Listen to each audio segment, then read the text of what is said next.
Hello and welcome to the Irish Guys podcast. This is our second episode of our football section. Today we're going to be covering we're going to cover teams that have been very successful in their past, sort of big established clubs that have fallen sort of on hard times. I think we're gonna cover AC Milan, Leeds, and Manchester United. We've got the three usual suspects in here. I'm Dave. We've got Vesti. How you doing, Dave? Vesti, you're going to be doing Leeds. I'm going to be doing Leeds today. That's interesting. Mm-hmm. We were sort of skeptical on your pick, Vesti, about Leeds, like, how big were they? They were big enough, but, Champions League semi-final and all that, but I mean... Spurs level now. Well, true enough, but I suppose they've fallen the furthest out of the three teams, so I suppose that's the thing. Any team that sort of won the league multiple times and sort of fell down and sort of crashed the way they did, sort of, deserves a bit of notice.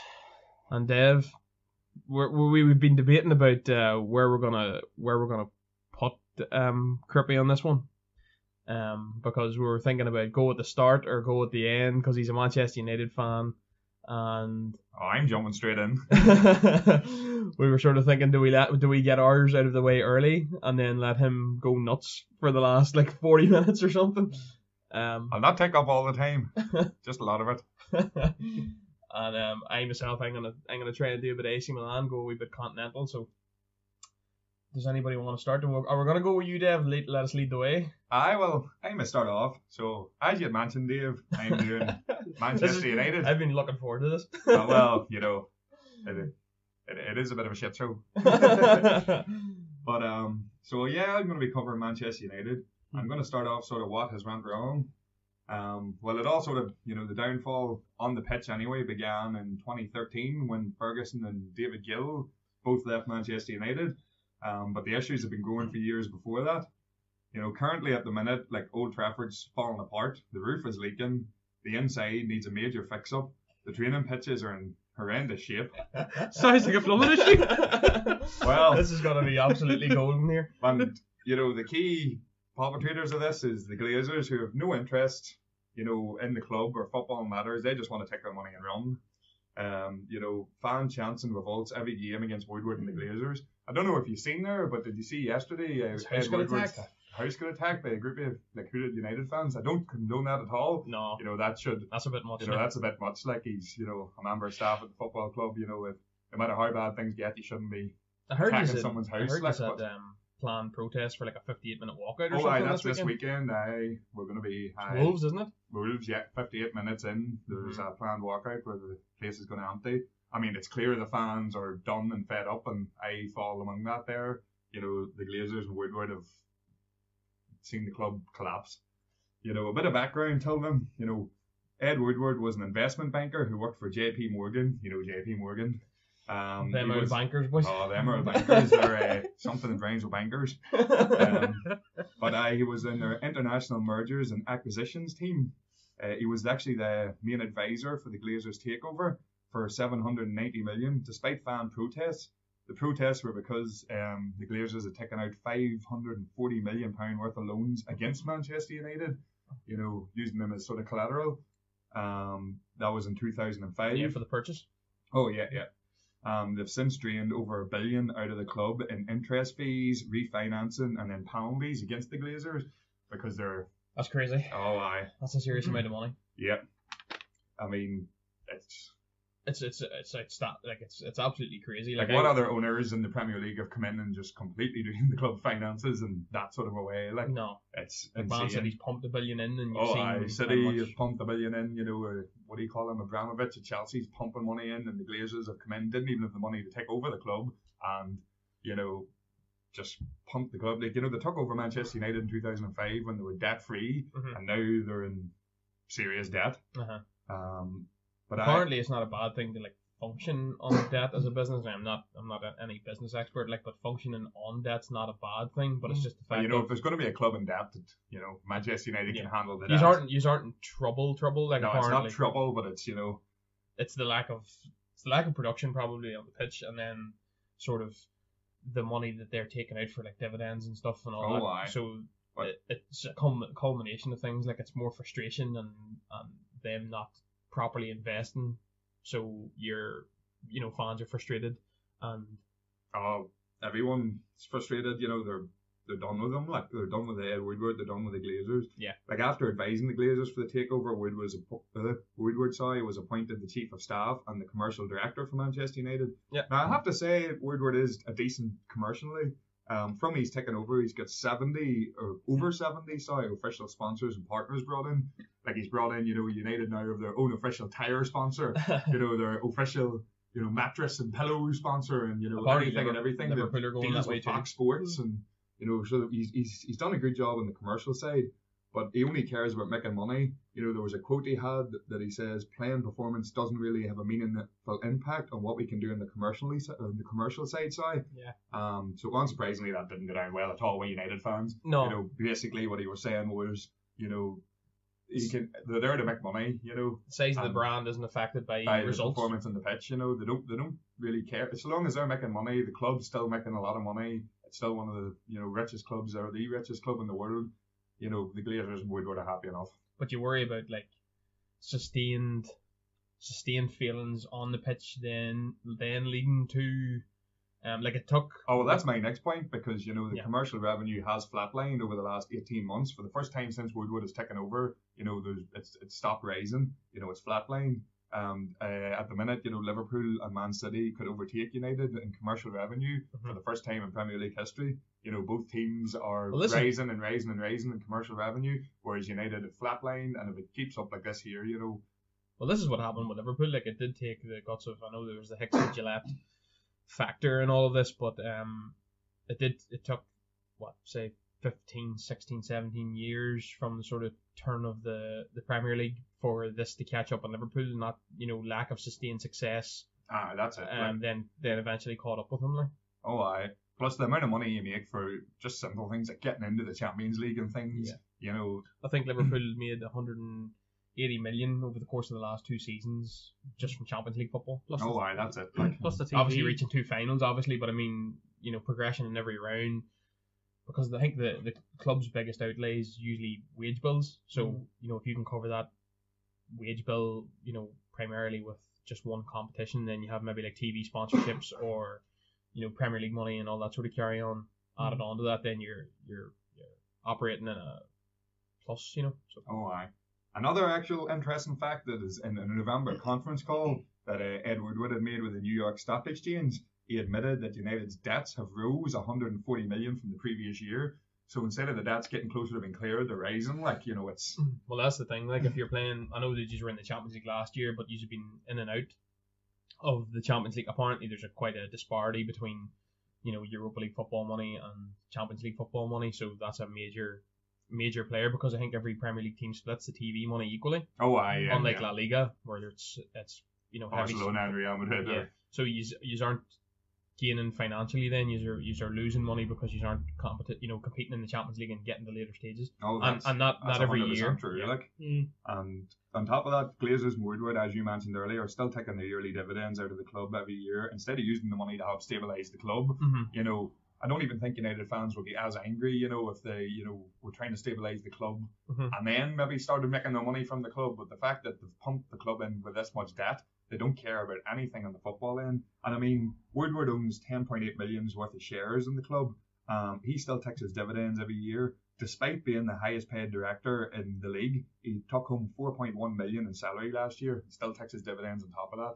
I mean, that's crazy. It's clearly that they only care about the money that they can suck out of the club. They don't have any care at all on the football side of it. Well, United is a money machine, and it always will be, even though, say, for the next 15 years, they go through stage that Liverpool went through where they're just inconsistent and they're not finishing at the top of the table.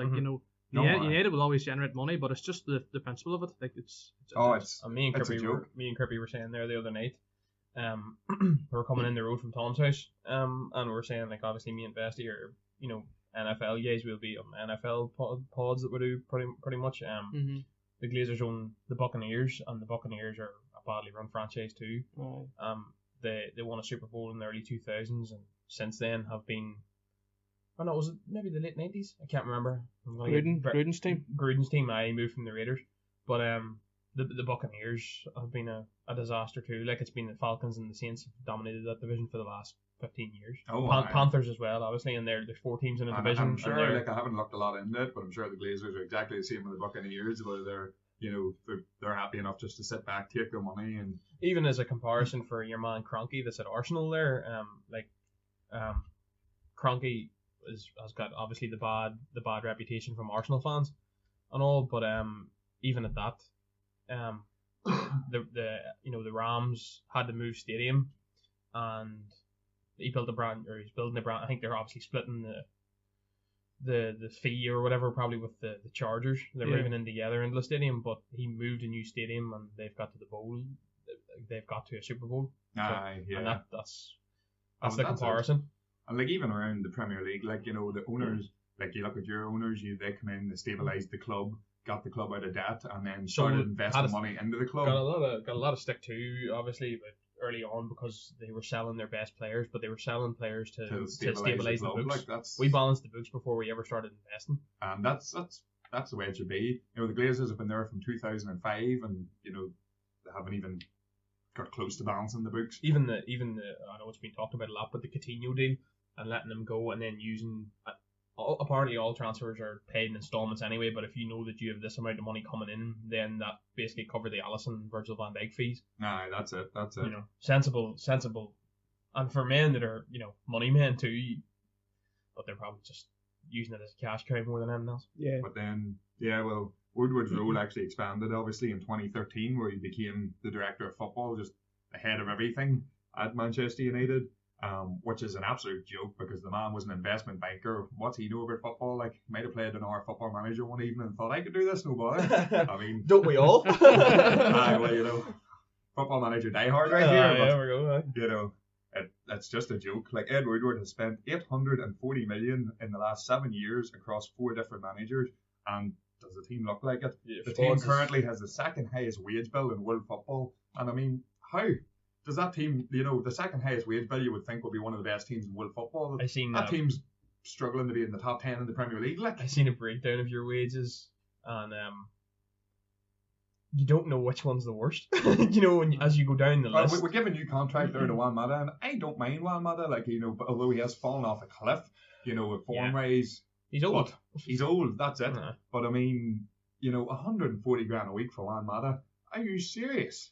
Are you serious? I just didn't know which one was the worst. Spurs, how many players have Spurs got that earn over $140,000 a week? You know what I mean? And they're a well-run club. We're a joke, absolute joke.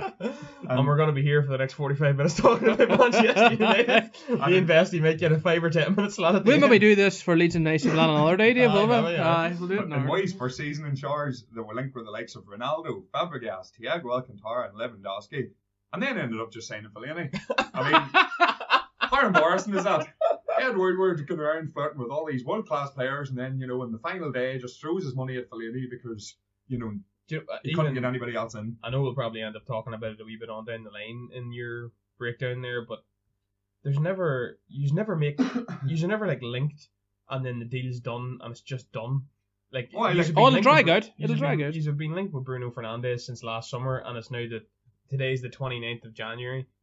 And the deal looks like it might be going through, but still might not. And now Barcelona's popped in. And yeah. I don't know. And now, I think the fee talked about was, around sort of the €50 million mark, but it looks like it's now going to be €80 million because, because we waited so long, Barcelona have interest now, and now they can, say, right, well, we have more teams interested. I don't know. It's like, whenever they set the price at the start of the window, we've done this so many times, with so many different players. When they set the price at the start of the window, pay the price. Like Harry Maguire, we spent all summer, they were like, we want 80 million, and we were offering them this and that and the other, and then it came up to the end of the window, and then it goes, right, here's 80 million. Just do it at the start of the window. Yeah. I don't know. It's like soap opera. It needs to be like EastEnders. But I've got a wee interesting thing here. So I've taken a look at Manchester United signings from 2013, from Ed Woodward started taking through, or from Ed Woodward started bringing them in. I'm going to have a wee look and just quickly go through and see who's been good and who's been bad. First signing, Mario Fellaini, 30 million, bad. Juan Mata, 40 million, okay for a year, fell off a cliff, bad. Angel Di Maria, 67 million, bad. Luke Shaw, 35 million. He hasn't been trusted by a few different managers now, clearly bad. Yeah. Ander Herrera, 32 million, okay. Ander Herrera's a weird one. Like, you let Ander Herrera go, and he's maybe one of the only. He's maybe the only one on this list that might be. And then Marcus Rojo, 18 million, bad. Daley Blind, 16 million, bad. No, but Daley Blind's a good player. For us. True. You know, there's good players on this list. Aye. You know, Angel Di Maria, 67 million, is a good player. But for us, bad. Falcao on loan, 7 million fee, ridiculous wages, bad. Anthony Martial, 54 million, that was good. Morgan Schneiderlin, 32 million. 32 million for Morgan Schneiderlin, bad. Memphis Depay, 31 million, bad. Matthew Darmian, 20 million, bad. Bastian Schweinsteiger, 8.5 million, ridiculous wages, bad. Paul Pogba, 95 million, good, but, you know, he's going to ditch us at the end of the season because he's far too good for this shit show that's going on at the minute. Let me guess. Henrik Mkhitaryan, 37 million, bad. Eric Bailly, 35 million, bad. Zlatan Ibrahimovic, free transfer, that was good. I would argue on Eric Bailly because you wouldn't have to say a bad word about. He's nicked an injuries. He's been nicked an injuries from he came to the club. Hardly plays any football for us. How can that be considered good in any way, shape, or form? I'm not saying that, but I'm saying if he was healthy, he bad. would. Romelu Lukaku, 76 million. We sold him for a loss. Bad. Nemanja Matic, 40 million. He was okay for 6 months, but now he's absolutely terrible. Victor Lindelof, 32 million. I would have said bad, but he's getting better, so I'm going to say good for Victor. Victor's a good player. Victor's done okay. Alexis Sanchez, 30 million, and Mkhitaryan in a swap deal. I don't know. Who's making these signings? He's coming back, apparently. He's coming back. I've seen that there. And then we have Fred, 53 million. He's been better the last couple of months. Bad. Let's be honest. Fred, 53 million. Not a hope. Diego Dalot, 20 million. He never gets a goddamn game. I'm fairly sure he's stuck in a cupboard somewhere at Old Trafford. He got a goal the other day against. He did. Tranmere. I mean, you know. I'm slightly enjoying this. Then we have Harry Maguire, 80 million. I mean, it was definitely too much money, but he's been good. So, you know, I'll say good there, but, you know, the money could swing it into bad. Aaron Wan-Bissaka, 49 million. He's been good. Daniel James, 20 million. He was good for 6 weeks at the start of the season, but I'm still going to say good, but just good. So it's getting better, Dave. So, well, you know. So that's our list of transfers. The ridiculous money that we have spent, and how many of them transfers have actually been good players. Mm-hmm. I mean, it's horrendous. There's not, and the amount of money like you've spent there. There's nobody there up until the last few signings that's either still there, has made a massive impact, or done anything really for you. Like that's exactly it. Like Aaron Wan-Bissaka, Harry Maguire, and Daniel James are the 3 that you signed last summer. Yeah. And maybe Anthony Martial as well, I suppose. Martial, maybe Pogba, maybe, but even then. But Pogba's got his P60 or P40 or 5 or whatever it is. He's gone. Yeah, he's out of there. But that's basically my opinion on what has happened and what has gone wrong. And I believe, you know, with all these protests, with all the unrest and the fans in the stadium, the revolts, the walkouts planned, the attack on Woodward's house, I mean, it's clear that the board either need to go. Yeah. Well, definitely need to go, but if they don't go, they need to seriously pull their finger out and make some changes. Mm-hmm. But in my rebuild, I'm going to start the rebuild now before we get any angrier. What's Big Crippy's plan? So, I'm starting off with a new manager. Do we need one? I mean, the average age has come way down under Solskjaer, but is the leeway of playing youngsters, you know, has there been enough progress made? I'm not too sure. But, you know, looks a wee bit out of his depth. He does look a wee bit out of his depth, but he should maybe be judged at the end of the season on who he improves rather than, you know, the final league position. Because weirdly, like, you could actually kind of think, like I'm Liverpool, but I think Tottenham might. I think Jose could put a run together. He's an experienced manager, and I think he could put a run together to maybe catch the 4th spot. But you aren't a million miles away. That's what I was saying there. Like, you know, like I think the United squad's currently performing at its level. I mean, that squad in no way is a top 4 squad at the minute. Arsenal squad's better, Spurs squad's better, and they're having more seasons. I mean, you know, if you put United's first best starting 11 on the field, it's a good enough team to beat most teams. But that squad in general is just horrific. Yeah. I mean, there's no depth. No. Certain players Pereira and Matic, and these players just are not good enough. What about McTominay? McTominay is more than good enough. But, more than good enough? More than good enough, he says. There we go. Good enough.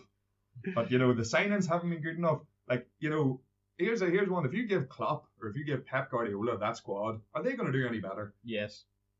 I know. Look at Pep in his first season before he got the squad rebuilt at City. They finished 4th. Look at Klopp before he got the players in he wanted. Like, this squad's currently as bad as that Liverpool squad Klopp inherited. Like, but Klopp got to your Europa League final finish. He finished 8th, but he took over in I think League Cup final. November, and then the following season his main target was 4th. He got it. Then the Champions League finals. So I know that, but we're rebuilding at that. We were rebuilding. Yeah. The current, I'm saying, with this current squad, if you brought in a world class manager, are they going to get more out of the squad than what's currently getting out of it? The squad's just not good enough. The recruitment hasn't been good enough. I mean, I think you could give that squad to most managers in the world, and they're not going to do any better. I think Pep could struggle a wee touch because Pep has a very, very rigid style of play, and a lot of them players. Pep always gets praised for his improving of players. Like, is Pep really going to come in and improve Phil Jones? Like, no. Is he really going to turn Phil Jones into a world beater? Is he going to turn, Fred into this creative midfielder? No, he's not. I mean, that's where the players just don't have the talent. Possibly Klopp's a wee bit maybe he hasn't got the resume that Pep Guardiola has. I think we're maybe even going to do a podcast on this about sort of the best managers in world football at the minute. We were talking about it the other day, but Klopp can get a lot out of sort of like that first season he came in. Our best player, arguably that season when Klopp came in, the year that we got to the Europa League final, was probably Adam Lallana, who a lot of people wouldn't rate, and is still in the squad. But I gone ahead. Sorry, back to your. I've decided, if I don't believe the board has the right to sack another manager because they've made that many mistakes and that many mess ups. They don't have the right to. But if I had the choice, if we could get any manager, I'd throw everything at Pochettino. I mean, Pochettino would be my choice. I think he's a world-class coach. And plus, he's a big enough name to make demands. Like before, I'd have thought someone like maybe Ancelotti, but he's away to Everton. But we need someone in who's a big enough name to make demands. Like Pochettino would take one look at the training ground and go, I'm not coming in unless, you fix up that training ground, you give me 100 million to spend, and Woodward keeps his grubby little fingers out of our transfer budget. Like, someone like Pochettino could come in and say that, I want a director of football, I want an analytics team put into place, I want all of this here, or I'm not taking the job. And that's what we need, because Solskjaer has identified what needs change. He's identified, the right things, but he's not a big enough name to turn around and say, I want this, I want that. He's not. He can't get it. He doesn't have the name recognition to get it done. I think I heard something about Pochettino couldn't talk to other English clubs until the end of the year. Oh, that's it, until the summer. But so I'd be happy for Solskjaer to take it to the end of the year and then give it to Poch. But even then, I don't think Woodward or the board deserve to sack another manager. They just don't. But that's my opinion. But as I'd mentioned previously, I think we definitely need a director of football and an analytics team. I mean, how much is a director of football and an analytics team? I think, we could go for someone, if you look at Ralph Ragnick at RB Leipzig, he makes some great young signings. He's built that squad to challenge him for the Bundesliga, and he's on about £1 million a year. I mean, United could throw $2 million a year at him. What's that? Half of what that clown Woodward makes? I honestly think it should be Van der Sar, just because he knows the club. He's been working in the Ajax board for a few years. I mean, he's clearly an intelligent man. He knows the football. If we could get Van der Sar in as the director of football and an analytics team, it's a step in the right direction. What do you think about that? Yeah, I think him and Mark Overmars are sort of both the main guys at Ajax, but I think if you need some... I take Ralph Ragnick as well, but there's probably 100 directors. There's that fella. Any director of football, I'd go to flipping Tranmere Rovers and take their director of football, and he probably knows a bit more about football than Ed Woodward, the investment banker. You need a. I think Liverpool. I can speak about Liverpool because the team I follow, the team I know most about. So, they established what the vision was going forward at a board level. Michael Edwards and his team were put together, and as soon as Klopp was out of the job, they identified Jurgen as this is the man that we want to implement his system here. And then they have a board. Klopp is so self-deprecating at some of the players he didn't want these players. It's such a flip reverse that Salah, these players are brought to him. He said he didn't want Salah. There's a book I was reading there. It's called Mentality Monsters. I can't remember the bloody name, the author's name, but about the analytics team, this massive database that they have, that they obviously pump in numbers and statistics that they want, and then they produce a short list of players that could fill a role that Klopp needs, and then he is produced with a short list of who he wants. Yeah. Klopp said even prior to him even joining that Roberto Firmino, he was shocked that Liverpool signed him because of, it was off Hoffenheim, a team that wouldn't be a massive team in the Bundesliga, but he knew that Roberto Firmino was a quality player. Oh, that's it. Like, we need an analytics team. We're falling way behind the rest of the world, and even like if they don't get an analytics, even if they don't want to get an analytics team, like bring in a man like an Alex Ferguson or not obviously them, but someone like that, like him or a Wenger or someone that can actually come in and make the transfers. They can come in and. But it's a way to break down. It's a way to cover an area. If you look at the likes of most teams around the world, like Leipzig, just because of Ralph Rangnick, I'll use them as an example. Ralph Rangnick builds a squad. He builds a squad around a style of play, and then they bring managers in around that style of play. But even at that level, the squad, like if you look at the urged signings, we've had so many different managers playing different styles of football. We've got players in playing possession football for Vignal, players, defensively for Mourinho. Solskjaer wants them young, fast, counter-attacking. I mean, all of these you're different... left with a mismatch. That's it. Like, you're left with players who are fitted for different systems. There's 3 or 4 different systems worth of players in that squad. It's the reason when players get dropped into a system, then it's the same as like that La Masia carry on with Barcelona. the youngsters play the same way as the first team. So when they're dropped into the first team, like Liverpool are doing now, they don't look out of place. So it's a lot easier of a transition. They're used to playing, like, say it's a 4-3-3 or whatever way you want to play. They're used to playing a 4-3-3, so they're not feeling it's a easier transition for them. The problem is the thing with Leipzig is there's two very different clubs, because Leipzig were formed back 10 years ago, and they've come up through 4 or 5 leagues and up to get to the Bundesliga, and they've been constantly building every year. And a lot of them players in that starting 11 are players that came through the lower leagues, so they stuck with them. It was like a youth program from the start, and they're still doing a youth program. The thing I would say is that it's much more deeper. United need results, and people want results ASAP. Leipzig have built this over 10 years, and now they're in contention to be a winner. They know there's not even results. Like, I think if United had seen sort of an identity coming back, a style of play, an idea of where they want the club to go, like, I think they would wait 2 years and let it build. If there's 2.5 years. That's it. Like, if there's improvements, and you sort of see, right, this is going in the right direction, and you're sort of getting through better results and things. You need little victories as it goes along. That's it. You need like in the Klopp's first season, obviously we finished 8th, but we knew that we were dead and buried in the league. So getting to the Europa League final, obviously a loss. The next season, like, he just completely prioritises. I think we're going to talk about by a lot of these teams about money and things.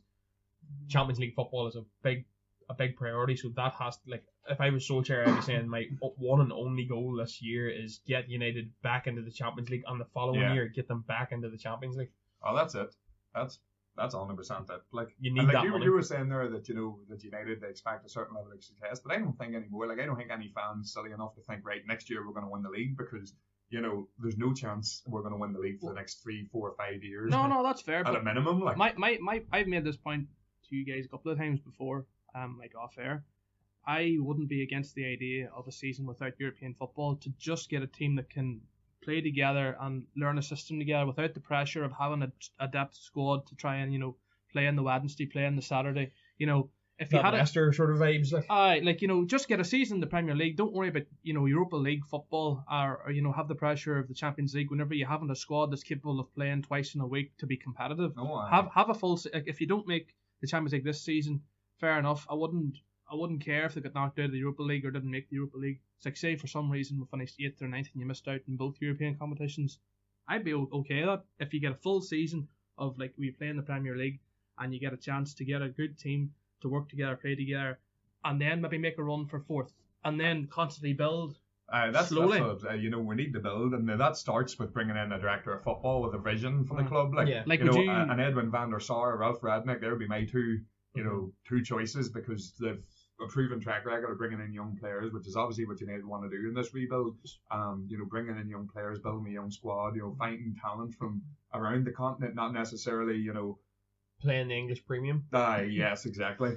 So have you got a few transfer targets there, Big Crip? I do have, because currently, like, we're turning the highest spent modern world football into the most mediocre signings. I mean, how can you have the second highest wage bill and spend 840 million in the last 7 years and have that squad so thin? You know, it makes no sense. But you know, like, and some of our signings, and I don't know, it just makes me question Woodward. Like last summer, we bid 35 million for Longstaff, and we were contemplating 50. Sean Longstaff for 50 million? Are you serious? He can't even get in ahead of John Joe Shelby. Sure, isn't it Matty Longstaff that scored twice against his twice brother? Against us, like, you know, we're probably going for him in the summer, you know. Yeah. But like, and it's not even like, you know, it'd be different if Sean Longstaff was 17, 18. I mean, he's 21, 22, and he can't get into the Newcastle squad, and we're going trying to throw 35 million at him. Scott McTominay. Well, Scott McTominay would get into most squads in the Premier League. Go ahead. But, so what's your targets, Big Crip? Well, like, and another thing about transfers, we signed 3 players in the summer. Real Madrid signed 6, Barcelona and Bayern Munich signed 5, we signed 3, and we're a team in dire need of players. And 3 players just isn't enough. It's just not. I mean, for that team, it just wasn't enough. Like, our defence is good at the minute. Wan-Bissaka was a great pickup. You know, Maguire's good. Victor's always improving. You know, Brenton Williams looks good. Shaw. But you know what I mean? Yeah. Like, we have the 3rd best defence in the league statistically this year. It's just we cannot build an attack. Yeah. But the likes of, you know, but first thing I've sort of pointed out is something we need is midfielders desperately. I mean, we're going to need 3 to 4 midfielders, 100%, because Lingard signed on with Mino Raiola. He clearly wants to leave. Matic, we were going to get rid of him in January, only the transfer crisis hit, so he'll be gone in the summer. You know, Pogba's definitely gone, and I can see Mata leaving as well. Yeah, you know? And even if he doesn't, you know, he's only ever going to be playing a bit part role now because, you know, he's maybe good to have around the training ground, you know, good for the young players. Yeah. But so we definitely need 3 to 4 midfielders. It looks like we might get Bruno Fernandes over the line, although I'm still skeptical of Woodward's ability to actually get the deal done. But, you know, I've put a few other ones down here. Bruno Fernandes would be good. But I've also put down Alan at Napoli. Good player. Because, you know, you know about the whole Napoli situation. There was the bust up between the owners and the fans. And that's how, you know, Ancelotti ended up losing his job. And, you know, that's still going. The mass clear, like, you know, the owners want to have a mass clear out this summer. So, you know, you could pick Alan up on the cheap, and he's a great box-to-box midfielder. Liverpool have played him twice in the last 2 years in the Champions League, and he's been very good. Oh, yeah, he's far better than what we have. Yeah. I mean, Alan will be a perfect signing. Another one who can be picked up moderately on the cheap because we don't have anyone who's a real defensive-minded player. Well, you know, Matic, but sure, he hasn't been good in years. Yeah. But, you know, one other one I was looking at was Thomas Partey from Atletico Madrid, because I was reading that supposedly once it hits the summer, he's going to have a buyout clause of 50 million. 50 million for Thomas Partey? Oh, all day, bite every your day. hand off at that there. Atletico Madrid, give us Partey, please. I mean, like, he's strong, he's fast, he's 6'1", 6'2", he defends well, he can breaks afford up play a bit well, too, he can get forward a bit, he's good on the ball, you know, he's a good ball carrier. I would take Thomas Partey in that midfield all day, every day. Another one that I've put down here is if we sell Paul Pogba, which we are going to do, is sort of a like replacement for Paul Pogba. It's Milinkovic-Savic. Yes, you'll have to pay a lot more than you would for the likes of Alan. It could be 90 million. 90 million. But I mean, we're going to get that or more. We're going to get more than that for Pogba. So I mean, you know what we get for Pogba, we'll end up paying less for Milinkovic-Savic. We're not going to ask plus 100 million for Milinkovic-Savic, but we're going to ask plus 100 million for Paul Pogba. Yeah. You know what I mean? So, you know, the money that you get for Paul Pogba buys you Milinkovic-Savic with money left over. Fair enough. And then in the sort of attacking role, I've got, you know, because we do need a number 10. You know, even if Mata stays, he can sort of be the backup, but it looks like Lingard's going to leave, and even then Lingard's not good enough.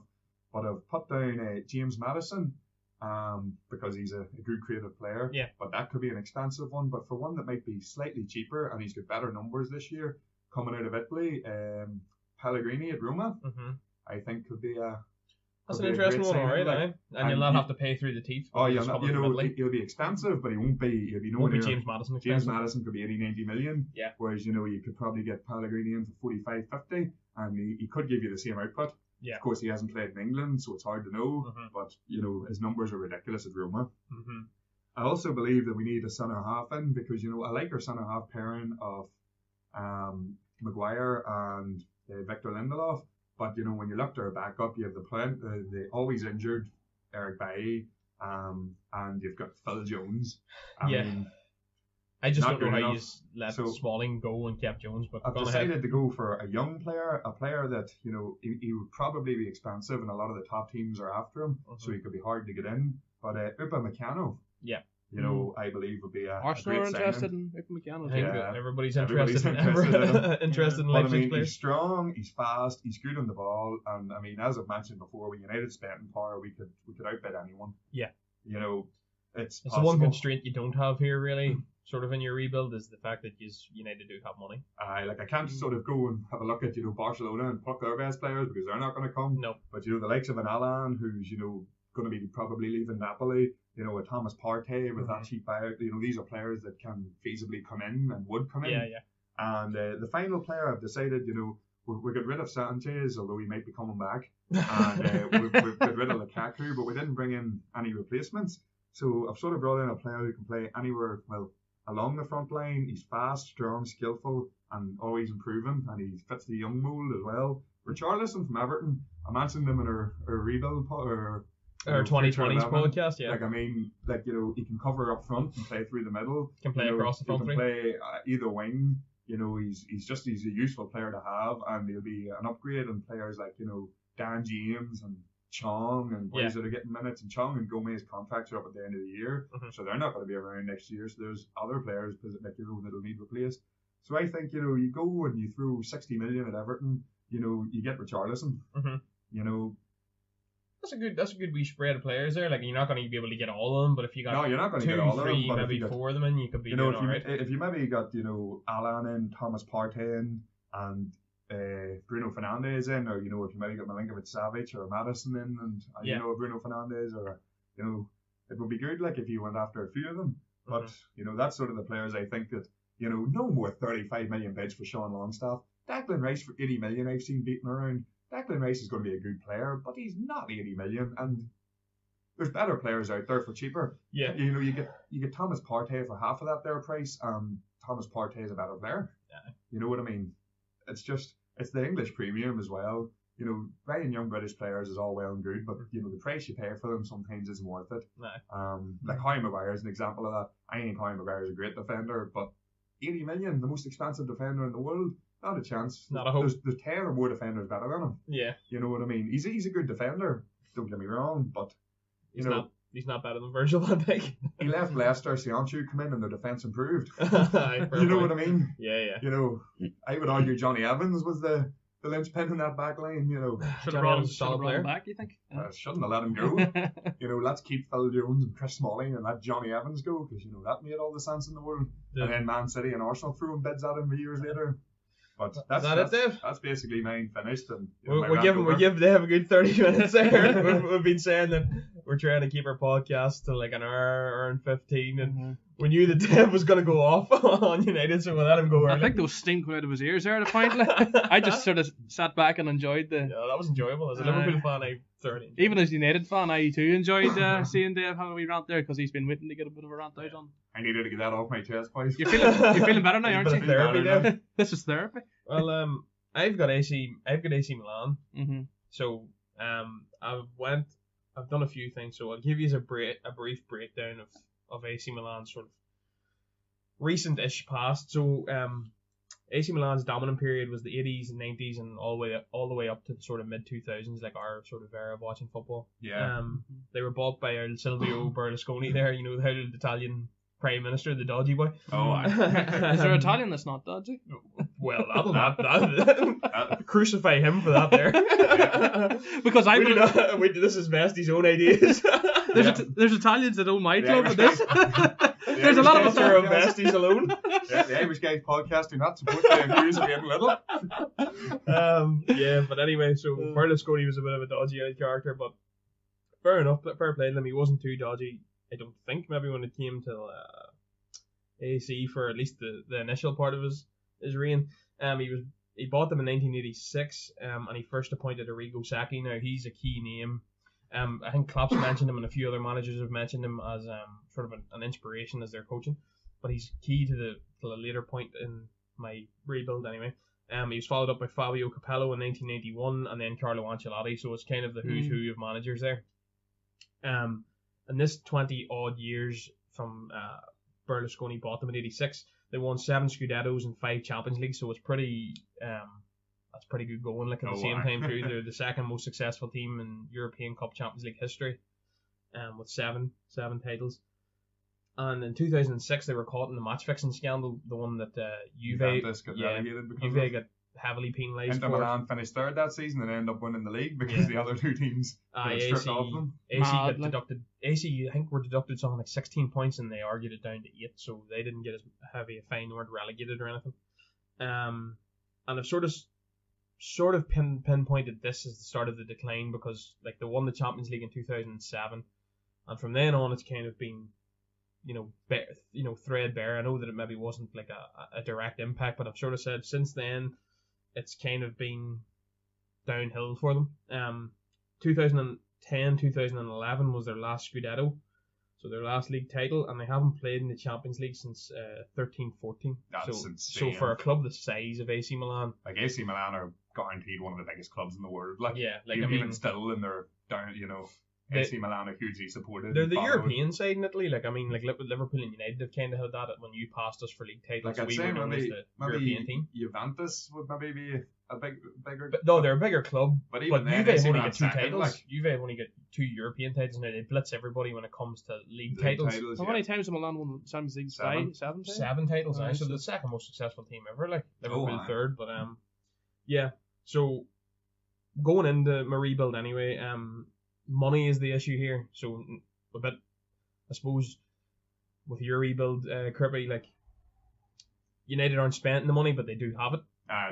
Whereas AC no, the Glazers and the Woodward have it. Fair enough. But AC Milan don't have it, so they've been in a pretty bad situation for the last while.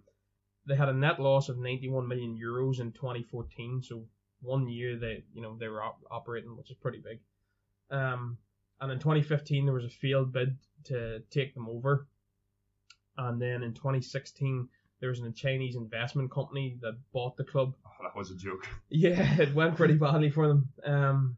But there was a loan taken out against it. In 2017. I know all about that. You did, except this guy didn't have any money. So in 2017 the deal was completed with the help of an American investment fund. And they pretty much coughed up. Sounds very familiar. They coughed up nearly half of I think it was bought for 700 million euros, and they coughed up about 300 million. Now, these rough facts, so they coughed up around about half of the money for the purchase of the club. But the guy was called Lee, Chinese investor, and they basically just found out that the guy didn't own the companies that he said that he owned. So it was nearly like a Hicks and Gillette thing that happened at Liverpool. That he didn't have the money that he said that he had. And in July 2018, he failed in his repayments, and Elliott Management, which was the American investment company, took over the run of the club. I think you'll all remember this too. During the 1 year that this Lee fellow was in charge, they went on a complete spending spree. Not only did he lie about the money, not only did he buy the money or buy the club for money that he didn't have, he went on a bit of a spending spree too. For money that the club didn't have. So he spent like 200 million on the likes of Bonucci, Andre Silva, and even Fabio Borini. And it didn't go well, obviously. So money is a massive issue here. In the 18-19 season, Milan were banned from the Europa League, but they appealed it and they won on basically financial fair play regulation. But this season, June of last year, they got booted out of the Europa League because they hadn't complied for financial fair play. Yeah. They finished 5th in the league last year, and they were kicked out. So again, no more money. Now, I know that the Europa League money isn't Champions League money, but again, it's another stream of investment that they don't have. It's money that the club desperately need. Yeah. So I was just looking up how much, money in relevant terms it is between English teams, the way, basically the way their TV deals are structured. Yeah. So they are getting an awful lot less money than even the basic. We've already spoke of the Premier League deals and stuff. Mm-hmm. So the Premier League deals is evenly split up between all the clubs in Spain. It's tilted towards the teams that are on TV the most and the most watched, like Barcelona and Real Madrid get a bigger cut. Maybe Atletico and Sevilla after that. Yeah, it's the sort of bigger teams. Mallorca, you'll get nothing. So they're broke. Italy, I think, I can't actually recall, but I think it's split evenly, but the split is ridiculous. There was a teams at the bottom of the Premier League earn like 90 million euros. Mm-hmm. So the very worst teams north this year, and that was 28 million a team in Italy. So there's a massive disparity. Aye, that's ridiculous. There was a couple other different things. I can't remember all the things that I did when I researched, but they're trying to sell the TV rights and different things. They're trying to export it again, that sort of way. You remember it used to be on, like, I loved Golazzo on a Sunday. It was on a Sunday morning or something. It was in Channel 4. It was a good old show, but they're trying to. I get that. Trying to get more money investment in it. The one other thing that I came across in this was Italy has introduced a new tax break as a government. There's been a bit of a brain drain in Italy. There's been wealthy, intelligent people leaving the country and taking their money with them, basically. So they've introduced a tax break for people that have worked outside of Italy for 2 years, that you will get a high-end tax break on wages. Yeah. So this is also big for, if they're trying to sign players. Apparently this was the thing that happened in Spain. Because that's the same as when Monaco were able to get all them great players in. It was because, the government took no money off them for it. So they can pay bigger wages, basically. Yeah. So this could be a slight advantage that AC Milan have here when it comes to rebuilding the team. It is what happened in sort of early 2000s or mid 2000s when the Galacticos happened in Spain. They had this sort of tax break carrying on. Yes. Although there's a pile of stuff going on in Spain that I'm not entirely sure about. A lot of guys get sort of done for tax evasion, so I don't know. But the rebuild.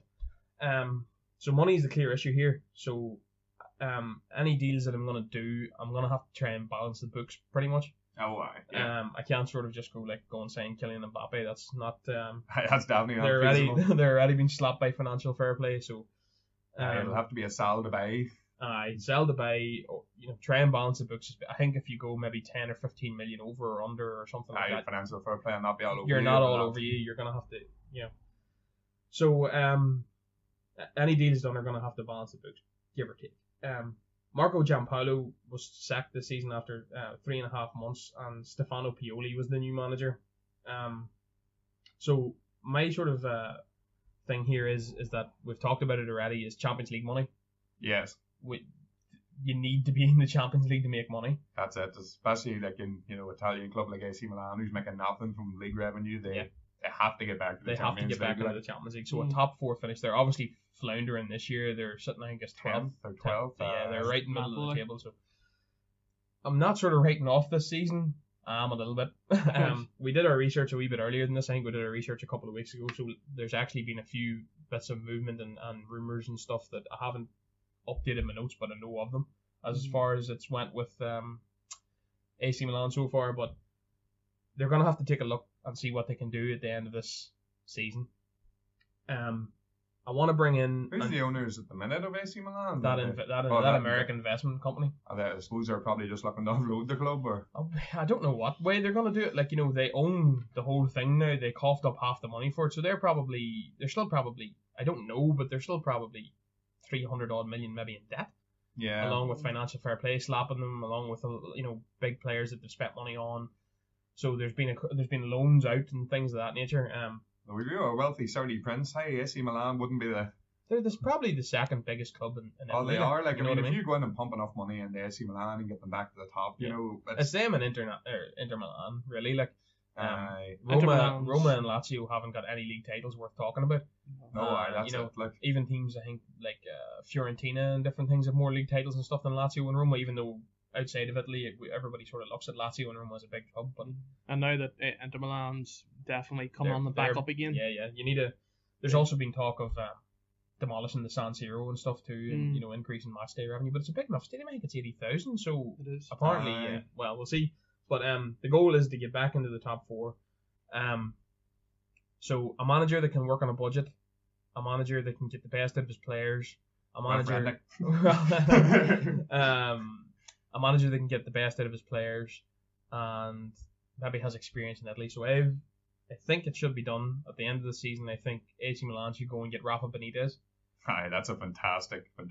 So Rafa Benitez himself says that the man that was his inspiration, so it goes back to the start of this, the man that was his inspiration in football management was Arrigo Sacchi. So Arrigo Sacchi was AC Milan's, I don't know, Bob Paisley, legendary coach. He had a short time in charge, but apparently his teams were outstanding.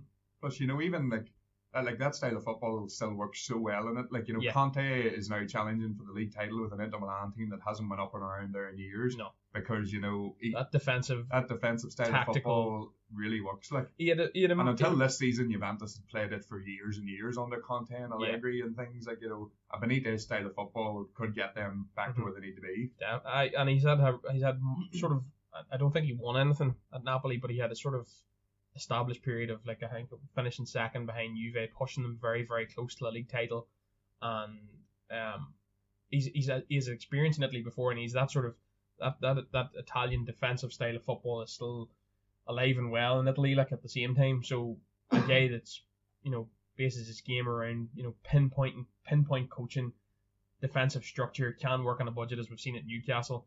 You give him a better quality of player, I think he could, even with the squad maybe as is now, could possibly get you close to. I mean, the squad's not great, but they shouldn't be in 12th. They shouldn't be in 12th. I mean, there's not 11 teams Actually, in Italy better than AC Milan. Going over the squad here, when I'm going to go in now till my signings and things, just to round us out. But the thing is that their squad isn't actually that bad. No, it's not bad. There's some good players here in their squad. Like there's some. Kessie, what do you call the centre half? Romagnoli, yeah. So there's good players. World class keeper, like. Donnarumma was one of the most. Still only 2021. Yeah. There's good players here. So, the one, you know, obviously then that comes with top four. You get in, you can attract better players. You have this new tax break in Italy. What I want is them to go and get the top four for the next 2 seasons on the trot, and I think Rafa Benitez can get you there with a few wee additions here and there. In an Italian league, which isn't the strongest league in the world, there you know there's competition for in and around that 3rd and 4th spot, sort of. The Napoli's, the Lazio now are having a good year. Even Atalanta, but there's been flux even from 2nd, 3rd, 4th, 5th, 6th, 7th. Yeah. But now there's, you know, maybe say Inter Milan have established themselves quite well, but I want them to be. This is the goal. Get back into the Champions League consistently for the next couple of years, and then you have the money with the tax break to bring in better players and re-establish. Because even with the tax break and the fact that AC Milan are such a legendary club, such a big name, they should still feasibly be able to attract maybe not the hugest names, like, but if you go and sign the biggest stars out of the Dutch league, the Portuguese league, you know, they would be lucky and love to go to a club like AC Milan. Well, I was talking to a friend of mine, Big K there. I was saying, at a point, do people think about Liverpool the way we think about AC Milan when we were going through our, you know, tough time? Like, oh geez, Liverpool haven't been in the league for however many years, or the Champions League for however many years. So the way we think of AC Milan is, I think, maybe like the way an Italian would maybe have thought of Liverpool. Yeah. At a point. But that's the goal: get into the top four and make yourself consistent in the top four for the next couple of years under Rafa Benitez. So I have, as I was going through the squad, like Donnarumma, Romagnoli, they've got another centre half, Duarte, Brazilian, 23, Theo Hernandez. Hernandez, yeah, a great good player. Danny Calabria, good player. These are all players in around 23. But their backline's very good. Yeah. It's more further up the field. The same. They haven't scored many goals this year, have they? No, they've been lacking in goals. I think they're averaging less than a goal a game, like, which is insane. It's a bit worrying, the goal thing of it. The same Benacer from Italy, 22. They've got Frank Kessie. We're going to be butchered for pronunciations in the show. Frank Kessie is definitely right. Yeah, I think so. Luca Paqueta, the Brazilian attacking creative midfielder. Calhanoglu, Castillo, Piontek, Rafa Leao from Lille, and then obviously they've brought your man Zlatan back. Oh, Zlatan scored in his debut. What a hero. I think that boy Rafa Leao, like, he was supposed to be a really good, talented player. Apparently, but he's not getting any minutes. Apparently, AC fans have been saying that the combination of Leao and Ibra has been the best they've seen all season. Piontek came in last year and bagged a ton of goals. But he hasn't been good this year. He's been a wee bit dry. I think he's only got 4 goals in the league this year. So I was doing this research a wee while ago, so there's kind of been a wee few updates. I was selling the likes of Fabio Borini, who's actually went to Hellas Verona. How does Borini last that long? But I've decided to, at the end of this year, sell the likes of Andre Silva, Fabio Borini, Adam Halilovic, Diego Laxalt, Luca Biglia, and big man Suso from Liverpool. So I was sort of, I think, in the ballpark I think Barini ended up going on a free too, but there's talk of is it Ricardo Rodriguez, the left back, is looking out. I think he wants to. He's behind Hernandez now, obviously for a spot, and there's talk that he wants to be out because the Euros. And now it's the 29th of January, so it doesn't look like he's getting out. He wanted to move because he wanted to establish himself. I think it's for the Switzerland squad for the Euros or whatever. He's a great set piece taker too. Yeah, he's not a bad player. I think he's only 27, but he's been displaced, so he's a wee bit. Now, I was sort of looking at in and around. There's been a few adaptations to this, but I was thinking in and around 60 to 70 million you could get for this crop of players here. And then I've got a few targets that I went for here to try and a few areas. The one thing that I think that they're missing at the back is they're a good backline. Romagnoli, he's the captain. But everybody's under 24. Mm-hmm. Yeah. The big players are under 24. So I was thinking need that experienced head. An experienced head. And this summer, I think you could get on a free.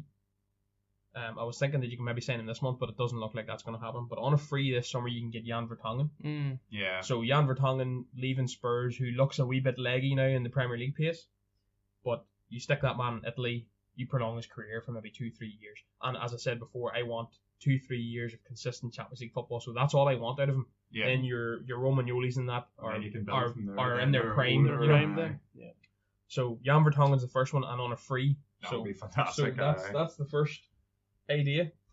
The next one, I think a few clubs are chasing him, but Sandro Tonali, the new Andre Pirlo. Now I heard apparently he's a fantastic. Isn't it Brescia? Yeah. The Brescia president said would take 300 million for him. So I don't know, but Brescia look like they're going down, so they're gonna have to negotiate a reasonable deal. Now on Transfer Market, the website, he's valued at 27 million. I think that could be higher. I think you could probably be paying the 30, 40 range. 40 plus, like. But I think with Brescia going down, he's got a bit of leverage there. You know, it could be like the Shaqiri pickup for us. You know, that sort of way. Oh, that's it. Brescia look like they're relegated. Yeah. Super Mario will keep them up. Aye. So I think another. I like Piontek and Leao and Zlatan. I know Zlatan. I can't say a bad word about Zlatan when you hear Kirby. But Piontek did buy goals. I think it's more the product of AC Milan having a really hard time. They're in 12th or 11th or whatever it is as it stands. Mm-hmm. Leao, Piontek are good. They've proved that they score goals. They're good young players. Leao especially. We've heard that Milan are looking to get rid of Piontek. I've heard that too. Spurs were looking, sniffing around him. I would keep a hold of him if I could. And then the one more signing that I think that I've got two names for the one place, so I'm not going crazy with my transfer budget. But the one that I would like, but his valuation on Transfermarkt might have went up since I researched this, but it's Adama Traore, somebody that can break the lines in Italy. Yeah. Somebody that he would be fantastic in Italy. That low block that the Italian teams sit in with that are hard to break down.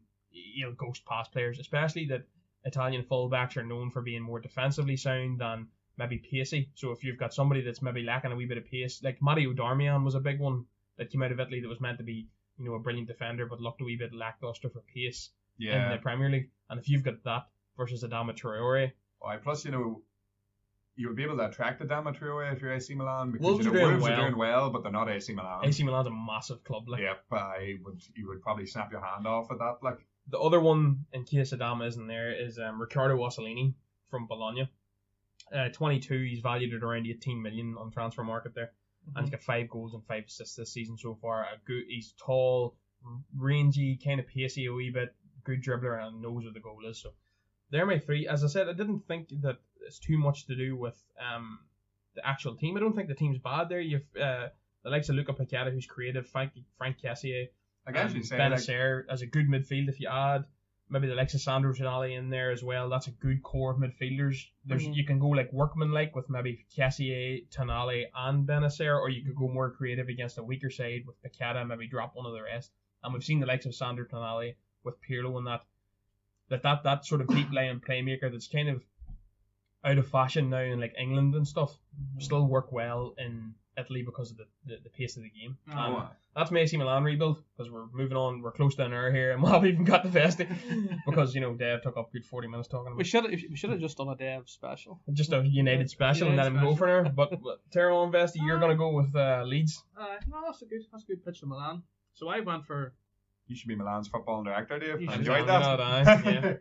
Yeah. Give me a job. So I went for Leeds. Now maybe they're not as renowned in the world of football as Milan or Man United, but fallen the furthest. They've definitely fallen the furthest, and it's definitely impacted them, and we haven't seen them in the Premier League since 2004. So, just a bit of background on Leeds. So they were formed in 1919 after Leeds City FC disbanded. Yep. They play at Ellen Road, which is a capacity of 37,000. They've won 3 league titles in the 68-69 season and 73-74 season. That was under Don Revie. He managed them for 13 years. And then they won it again in 91-92, just before the Premier League was formed, or the Premier League was formed. Yeah. The Premier League. FA Cup winners won 71-72, and they've also won the League Cup once in 67-68. European Cup runners up in the 74-75 season. And in the total of the history of the club, they've had 41 managers. 21 of those managers have been in charge since David O'Leary left in 2002. Holy, that is a crazy stat. Mm-hmm. Yeah. No consistency at all. I knew that one was coming. So 13. Don Revie was the longest serving manager. He was there for 13 years. Mm-hmm. Most famously, Brian Clough managed them for 44 days after Don Revie went to manage England. And that's a good film about that, The Damned United. It's a good watch. Yeah. It goes into about Clough's managerial career. Mm-hmm. So just a wee breakdown then of league finishes for Leeds in the Premier League. So they won it in 91-92. The following season, they finished 17th. Just about avoided relegation. That's mental. They're just about Chelsea form. The following season, fifth again. 96 they were 13th, 11th in 97, and then probably what our generation is most common with is that David O'Leary managed them for 4 years and they were quite successful under O'Leary. I mean, they finished 5th in 98, 4th in 99, 3rd in 2002. This was our era, like our younger days coming up. Yeah. Even here in Ireland, like our league's awful, so we pick English teams and follow them pretty much. Pretty much. We have 2 United, we have Liverpool. And in our generation coming up, you knew at least a few Leeds fans. And nowadays, we don't have anybody that we know that's a Leeds fan. There's no youngsters coming up a Leeds fan. Leeds were a supported team. You had Liverpool, Manchester United with the most, then Arsenal. You had a few Spurs and a few Leeds. The odd others. But yeah, go on ahead. Sorry, Best. The finished 3rd in 2000, and 4th in 2001, 5th in 2002. That's when O'Leary sort of stepped down. And in that 2000 to 2001 season, in the Champions League, they lost in the semi-finals 3-0 over both legs to Valencia. So that was kind of like, they almost got to the Champions League final, but they just fell short. But a real good team back then. Like, if that was Rafa's team. 2001, what was it? 2000 to 2001. Maybe before Rafa. I think Rafa was maybe 01... 02, possibly. Potentially. Sorry, go on ahead. So where it went wrong, Pablo Aimar and the boys. He was a great player. Baller. So where it went wrong, basically, so they more or less outspent other clubs in their transfer fees. Yeah. Over the duration of, I would say, the 98 to 2002 era, they were spending money on players, and the debts rose from a mere 9 million, that rose to 21, rolled on to 39, and snowballed up to 82 before finally peaking at 119 mil. That's mad. And back in that day, that's 119 mil debt in 2000 and whatever it is so massive. The money was obviously due to transfer fees and player wages. And the bubble was going to burst eventually. They failed to qualify for the Champions League in the 2002 to 2003 season. They just about finished out as they finished in 5th. But because of this, it actually resulted in them in having to sell players to repay the debts. Yeah. We get Alan Smith out of it.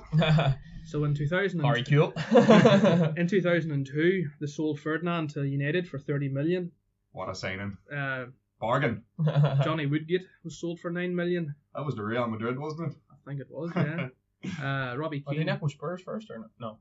No, it was the Real. It was Sorry. the Real. Go on ahead. Robbie Keane for 7 million. Robbie Fowler for 6 million. Back to us, I think.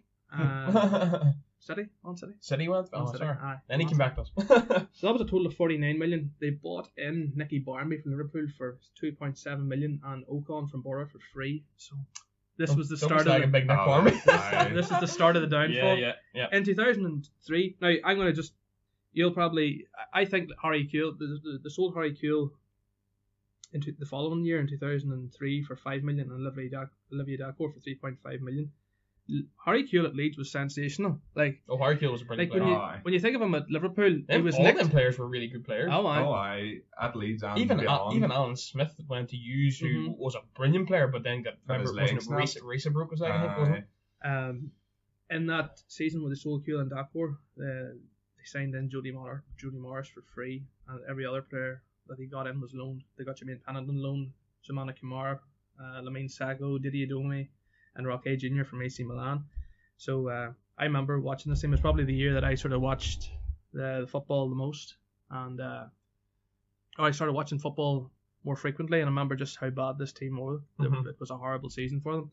So that's basically where it all went wrong in that season. They were obviously relegated, and that's when they went down into the championship. Haven't been seen since. Haven't been seen since. So basically, when they went down to the championship, that's when things started to even get worse. So any player of any value was sold, along with the training ground and stadium. That's crazy. They had to sell their stadium, loan basically. Loan it back. The board of Leeds sold the club to Ken Bates for 10 million. And a couple of seasons afterwards, they just missed out on promotion in the playoff final as they lost to Watford. They then entered administration, which resulted in a 10-point deduction, which relegated them to the third tier of English football for the first time in their entire career. They were down here for about three seasons, and eventually they returned to the championship in 2010. So they got back into the championship, and they sort of were hit and miss more or less for a lot of years. They were finishing around 15th and whatever. So in 2014, Salino had to take over, and he appointed Dave Hockaday and Junior Lewis as manager and assistant, two relatively unknown guys. They lasted 70 days. Darko Milancic took over in September 2014. He left a month later. Neil Redfern, he took over in November 14 and lasted to the summer of 2015. And then in December 2014, Salino was found guilty of tax evasion, and he announced that he wouldn't be returning to the club. So he only took over for a few months and was found guilty, and then he says, "I'm not going to come back." My Chinese owner there as well. So a few years rolled on anyway, and then in 2017, Andrea Rajazani, again the pronunciation might be off. I'm going to say it is, yeah. As good as mine too. He bought the club 100% buyout of Leeds, and he appointed Marcelo Bielsa on June 2018. What a fantastic appointment. Unbelievable. You should have appointed Marcelo Bielsa. Yeah. I would take Marcelo Bielsa, but Pochettino. I read that Pochettino was pretty much Bielsa's understudy. He learned from, I can't remember what club they were at, but I think Bielsa was coaching, Pochettino was a player. Pochettino was a great manager at improving players, and but Bielsa's done the same. Did you watch them against Arsenal there the other week, and they were playing Arsenal off the park? They were really good. They look like the Premier League club, Good. I think Pep Guardiola said he's brilliant as well. Oh, Pep loves him. Pep loves him, loco. So yeah, out of the 12 seasons that they've been in the Championship, they've only finished inside the top 10 on 4 occasions. What? That is insane. So I did not know. I was just looking through that list there, and I've actually just got it here. They finished on 2012, 14th, 13th. They finished 13th in 2014, 15th, 15th again, 13th and 16th. That's madness. 17th, 2017 they finished 7th, and then in 2018, 4 Bielsa came in, they were 13th. Because you know what? You know the way you always sort of think that they put it, I know this that Leeds are falling apart again, or the song and all that. Oh, but you always think it, because there's always that point where you're like, oh, Leeds are doing all right there, and I know that I didn't realize it fell apart that much where they're they're finishing 70. Because you kind of forget about them. You're like, they are falling apart again, and then you kind of let it go. You don't remember it, and then it runs into the finished 17th. It's crazy. Like they've spent 3 years in League One. Mm-hmm. Yeah. They've been down so long because you said it to me that they were down, and for a second I thought no, they never went down to League One. Oh, I brought that up a couple of weeks ago. But it just goes to show that they've been down that long that you almost forget that. Mm-hmm. But it's not the first time that, like, 2004. I think I only remembered it because I've done a FIFA career with them when they were in League One. But so I say nothing. That when they were relegated in the 03-04 season, that wasn't the first time they got relegated down to the tier below. They actually went down in 82, and they spent 8 years down there. Right. They were back up in 1990 again, so they spent 8 years down. I've sort of been talking about like a lot of the big clubs that needed to come back up, like Villa and Leeds and stuff like that. Forest as well. Forest have been down there a lifetime. But so in the 2018-19 season, when Bielsa took charge, they finished third. They were doing really well, but then they had like a wee bit of a blip at the Christmas form. Bit of Vesti form, and they finished third, and then they got knocked out in the playoffs. But definitely you could see improvements under Bielsa. Like, oh, brilliant. So far to date this season in the championship, they've played 29 games. They've won 16, drew 7, lost 6, and they're 55 points, 2 ahead of West Brom. Had a wee blip recently. That Christmas form again coming to hit them. So we're on the 29th of January now. Yeah. They played last night. They were 2-0 down at half time to Millwall at home, and they came out after half time and they came back to win 3-2. That'll be a big one out of Millwall, and Leeds are most hated fans in England, I think, or they go by that anyway. So Bielsa must have lost the plot with them at half time, and it definitely worked. But they have some good players. I mean, Bielsa sort of plays this. He's renowned for this sort of unfamiliar formation that you don't see in English football. He plays a 3-3-1-3. So he's 3 centre halves, and he's got 1 holding midfielder with 2 wing backs on either side, and then he's got the front 3 as well. There's all them sort of hybrid formations now where I've seen even like Mourinho was playing like a left back. I think it was Ben Davies at the start, but it was like Ben Davies would tuck in as a 3-man back line. Right back, Serge Aurier was playing high and wide. Liverpool even play like a hybrid system where it's nearly 3 at the back, where it's Van Dijk, Matip, and Fabinho or Gomez or whoever.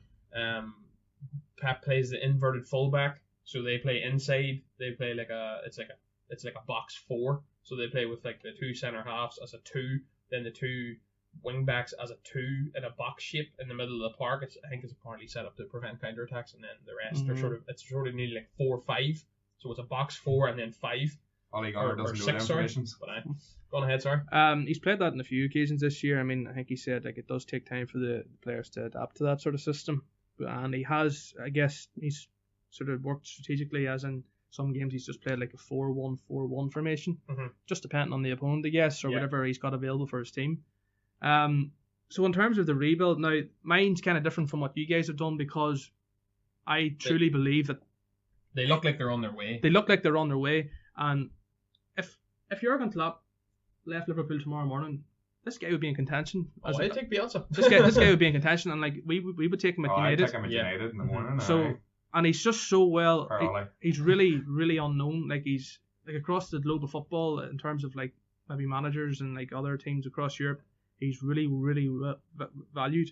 It's just we haven't really seen him in the English football. Managing like Argentina and Lazio, Lille, Atletico Madrid. Not the big teams. No, was it Bilbao? Sorry, Atletico Bilbao. He finished runner-up in the Europa League with them, and he also finished up runner-up in the Copa del Rey as well.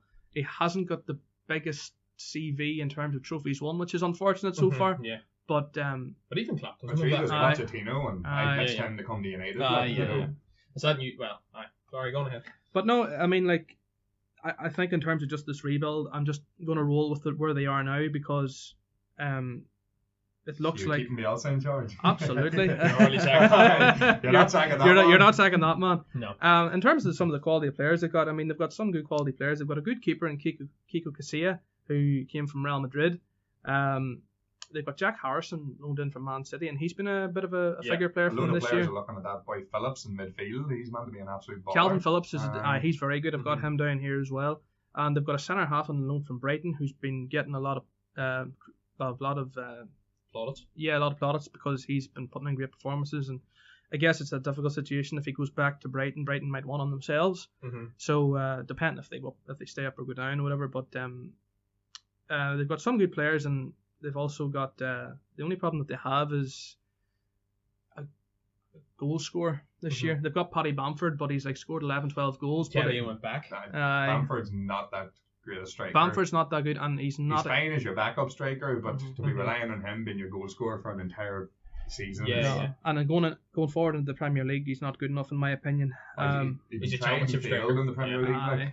So they've actually just loaned in John Kevin Augustin from Leipzig. That's a fantastic signing. I wasn't aware of that. So he's yesterday or something. It's just came through there a day ago or so. So he's come into the squad to try and spearhead the attack and get the goals going in for them because they have been playing well. They just need a goal scorer. In terms of a rebuild, if you like, or going into the Premier League, I hope, in fact they do, because they need to be back in the Premier League. They will go back up. They Where will. are they sitting in the league at the minute? They're sitting on first on 55 points. I think the gap closed a wee first without a goal scorer is impressive. Well, they had Eddie Nketiah on loan, but then sure he was backing up Bamford. He was, but apparently I think Arsenal were really peeved off because I think apparently Eddie Nketiah was putting in some sort of decent performances, but Bamford was maybe doing a bit more of what Bielsa was looking from him, So I don't rate Bamford at all. No, I don't. Bamford's the most championship striker on the planet. Even in Middlesbrough in the Premier League, any time he got on the field, he was absolutely shocking. Looked out of his depth completely. Augustin's a good signing. He is indeed. And last night, Cardiff 1-2 at home to West Brom, and that's helped Leeds spearhead to the top. So I'd love to see Leeds go up. They need to be back. Just to come back and annoy you lot, because Leeds hate you. There's a good rivalry there. In terms of the squad, they've got Luke Ayling, who has never been in the Premier League as far as I know. He's a right back. Balling, he's been about the Championship for years, and he's been very good. And he deserves a chance in the Premier League, so I would stick with Luke Ayling at right back. They've got Liam Cooper. I think Cooper as well will be a first time. He's the captain, isn't he? He's the captain, so you stick around with Liam Cooper. Ben White, if you get Ben White back, happy days. Stick with him as well. Left back Barry Douglas, he's coming on to 30 years old. I don't know if he's been in the Premier League. I'm not sure, but in terms of that, maybe an upgrade there. Any ideas? I haven't really put any thought into who I might get in. But Brandon Williams. You don't want to do. There's good players out there that you can come and get. A few of them youngsters and different things from the bigger clubs. There's good players there. They've got, and obviously on holding mid, you've got a great player in Calvin Phillips. I would stick around with him. They've got Helder Costa on the wing. He's loaned in from Wolves. I would make that permanent. Yeah, I would give him a go. And if you had Jack Harrison back in again, but then, it depends. City might want to try and shop that fella. Try and get him sold. Could Leeds afford him? They've got a wee bit of, I wouldn't say deadwood, but they've got Pablo Hernandez at 34. I mean, a squad player, yes, but in terms of the Premier League starting week in, week out, I would maybe. Could be a bit leggy. It could be a bit leggy. So. Jan Martinho's 34 and still creates more key passes a game than anyone in the Manchester United squad. Or Pogba, he's played a bit twice. Fair point. So in terms of what you guys, I haven't really selected probably haven't mentioned it now, but I haven't really put a short list of who I would bring in because it's difficult to say, because if you look at Sheffield United, that Sheffield United team is basically the same team that came up, bar a few players. So that's true. If you go crazy with signing, you look at Villa, they're nowhere near Sheffield United because Sheffield United have that sort of similar team. Whereas even when it came to last season in Fulham, the amount of money they spent, and sometimes coming up and spending ridiculous money doesn't guarantee anything. A lot of if you have a good system in place, you mightn't be too bad. So it's kind of like that there. These guys have 2 years under Bielsa and they've learned how to adapt to his system. Definitely keep rolling with it. And I mean, as I say, I would make about 5 good solid signings anyway. Definitely a striker on a permanent deal. It'd be handy to get a couple of Premier League players in that have that experience too. Even a great signing I think for Leeds would be an Adam Lallana if Liverpool. Literally just about to say it. You could get Lallana and it'd be no more than about 8-9 million at 31, 32. Still a good player. Michael Andrews will probably charge you 38 million. Plus add-ons. So I'm hoping that Leeds, do get back up, and I think that this is the best chance they've got to get out of the Championship. They can't screw it up this time, surely. They can't, because I know he's the option of, I'm not sure what the latest is, whether he has signed a 3rd-year extension, but if you don't get out soon, Bielsa will be taken out. Oh, aye, someone will come in. And I think they've got although I think the good thing is they've got quite a sizable gap, whoever's even in third, so even if they don't win the title, if you want to check it, like I can't remember. I think there's a right wee gap between second and third. I just thought of an interesting signing for them. If Leeds did come up and Norwich went down, Timo Pukki. He would be 30 next year, but a Timo Pukki would be a cheap enough signing, and he's proven that he can get the goals. You have Augustin on loan now too, so if it's maybe a loan to buy sort of thing, you wouldn't know. Well, just as you mentioned there, Leeds are on top of 55. Second is West Brom. They've all played 29 games. Second is West Brom on 53 points. Followed in third by Forest at 51. Oh, Forest on them up. Fair enough. And Fulham in fourth, 49. Brentford at 47, and sixth Bristol 47. So it's tight enough there. It's all very tight. That's probably that we blipped the head over Christmas, brought them back to the sort of brought it down a wee bit, but. But if Augustine starts firing, there's no reason why they shouldn't go up, because that's what they needed, someone to put the goals in. Bamford, I don't rate Bamford at all. No, he's not. He's a player that as you say, he can come off one the of the bench. first to go, you'd imagine. If they come up. If he sticks around for the rest of the season, bring him off the bench and put him on for a goal if they need it. But hopefully Augustine will be able to be that spark that they need to maybe hit 10 goals in the remainder of the season. Well, but that's basically my pitch and for Leeds. Up the Leeds. We're an hour and 20, so we ran over a wee bit of time, boys, but we knew this one would probably go a wee bit longer. Dev's looking a lot calmer. Dev's had a therapy session, so I got a lot off my chest, boys. Thank you for listening. Just a wee bit of what we're doing again. So this is our football section. This is our second episode in our football section. Initially, we're going to be on YouTube. We're sort of starting to gear up now till sort of a release date. It's probably going to be the first, maybe second week in February. We've started our editing. We're going to maybe get our pages up and running, and everything's going to be pretty much good to go in the next couple of weeks, probably, or hopefully anyway. And then it's going to be sort of 3 podcasts a week: football, American sports, and a nerd culture section where we're going to cover TV and all that sort of carry on. But we've started to get geared. We've got a few more podcasts to record, and then we've started our editing, and we're gonna start getting ready to publish. So that'll round us out for the day because we went over time a wee bit. And make sure to like, comment, subscribe, and all we should that just thing. get Show us the some love. like, comment, and subscribe from Dev, and just cut it into the end of the thing all the time. But I think let us know what you thought of our teams, what of our rebuilds, and any constructive criticism is taken, but don't be too mean. Dev's ego can't take it. He's a bit fragile. Yeah. Thanks for listening, folks. Good luck. Big Crippy's going on the rip tonight. He's getting too old for it and he can't hack it. That is very true. That's it. That's us. So say goodbye, people. Goodbye, people. Good luck. Good luck.